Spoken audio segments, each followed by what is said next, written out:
솔로몬의 충격지에 천재왕의 인생 실수는? 하브루타 학습법을 기독교 교육에 적용하여 질문과 대답의 형식으로 구성하였습니다. 질문자와 대답자 역할을 번갈아 맡으며 대화를 통해 성경의 깊은 의미를 발견해 봅시다. 안녕 민지야. 오늘은 열왕기상에 나오는 솔로몬 왕에 대해 같이 이야기해 보자. 좋아. 솔로몬이 어떻게 왕이 되었는지 알고 있어? 응. 다윗 왕이 나이가 많아져서 아도니아라는 아들이 왕이 되려고 했어. 근데 다윗 왕은 솔로몬이 왕이 되길 원했지. 맞아. 선지자 나단과 밧셋바가 다윗에게 아도니아의 계획을 알려주었어. 그래서 다윗 왕이 솔로몬을 왕으로 세우라고 명령했지. 궁금한 게 있어. 다윗 왕이 죽기 전에 솔로몬에게 어떤 조언을 해주었을까? 좋은 질문이다. 다윗은 솔로몬에게 하나님의 율법을 지키고 마음과 뜻을 다해 주님을 섬기라고 했어. 또 요압과 시므이 같은 위험한 사람들을 조심하라고 조언했지. 와, 정말 중요한 조언이네. 그런데 솔로몬이 처음 한 일이 뭐였는지 기억나? 그건 형 아도니아를 처리한 거였어. 아도니아가 다윗의 시중을 들던 여자 아비삭을 아내로 달라고 했는데 솔로몬은 이걸 반역으로 봤어. 맞아. 그리고 아버지 다윗의 조언대로 요압과 시므이도 처형했지. 그런데 솔로몬이 하나님께 제일 먼저 구한 게 뭐였는지 알아? 기브온에서 제사를 드릴 때 하나님께서 꿈에 나타나셨잖아. 그때 솔로몬은 부와 명예가 아니라 지혜로운 마음을 달라고 구했어. 맞아. 이건 정말 중요한 부분이야. 솔로몬이 자기 욕심이 아니라 백성들을 잘 다스릴 지혜를 구했기 때문에 하나님께서 무척 기뻐하셨지? 응. 하나님께서는 솔로몬에게 지혜뿐만 아니라 구하지 않은 부와 영광도 주셨어. 솔로몬의 지혜를 보여주는 유명한 이야기 있잖아. 뭐였지? 두 여자가 한 아기를 두고 다투는 이야기. 두 여자 모두 그 아기가 자기 아이라고 주장했을 때 솔로몬은 어떻게 했지? 솔로몬이 아기를 반으로 나누어 두 여자에게 나눠주겠다고 했어. 그러자 진짜 엄마는 차라리 아기를 포기하고 살려달라고 했고 가짜 엄마는 나누자고 했지. 이렇게 솔로몬은 진짜 엄마가 누구인지 알아냈어. 와, 정말 지혜롭네. 그런데 솔로몬의 왕국은 어땠어? 다윗 때보다 더 컸나? 응. 솔로몬의 통치 영역은 유프라테스 강에서 애굽까지 매우 넓었어. 그리고 솔로몬 시대에는 이스라엘이 평화롭고 부유했대. 유다와 이스라엘이 각자 자기 포도나무와 무화과나무 아래서 평안히 살았다고 성경에 기록되어 있어. 평화와 번영의 시대였구나. 그런데 솔로몬은 성전도 지었잖아. 어떻게 지었는지 궁금해. 솔로몬은 두로의 히람 왕과 동맹을 맺고 백향목이랑 숙련된 기술자들을 얻었어.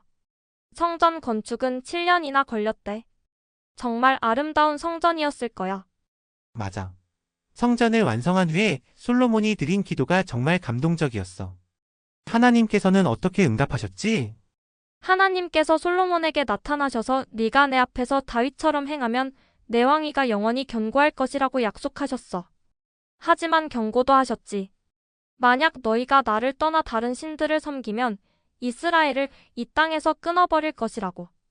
하나님의 약속과 경고가 모두 중요하구나. 근데 솔로몬은 성전 말고도 뭘 지었어? 자기를 위한 왕궁도 지었어. 그리고 군대를 강화하고 전차와 말을 많이 모았지. 또 전국에 요새도 세웠어. 솔로몬의 지혜가 너무 유명해서 다른 나라 사람들도 찾아왔다고 들었는데 누가 찾아왔지? 스바 여왕이 솔로몬의 지혜를 시험하러 어려운 수수께끼를 가지고 찾아왔어. 그녀는 솔로몬의 지혜와 건물들을 보고 소문으로 들은 것보다 더 훌륭하다고 감탄했지.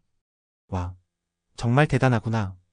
근데 솔로몬에게도 실수나 잘못이 있었을까? 완벽한 왕이었을까?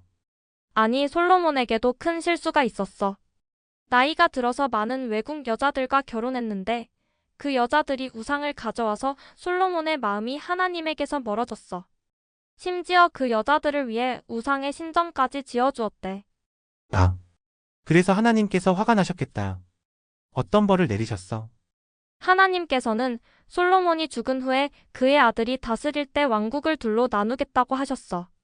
하지만 다윗을 생각해서 솔로몬의 생전에는 그렇게 하지 않으셨지. 그래도 솔로몬은 이스라엘에서 가장 지혜로운 왕으로 기억되고 있어. 어떤 책들을 썼는지 알아? 솔로몬은 잠언, 전도서, 아가서를 썼다고 알려져 있어.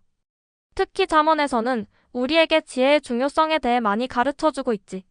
맞아. 솔로몬이 가르쳐준 가장 중요한 지혜는 뭐라고 생각해? 여호와를 경외하는 것이 지혜의 근본이다라는 말씀이 가장 중요한 것 같아. 아무리 똑똑해도 하나님을 두려워하고 사랑하는 마음이 없으면 진정한 지혜가 아니래. 정말 좋은 대답이다.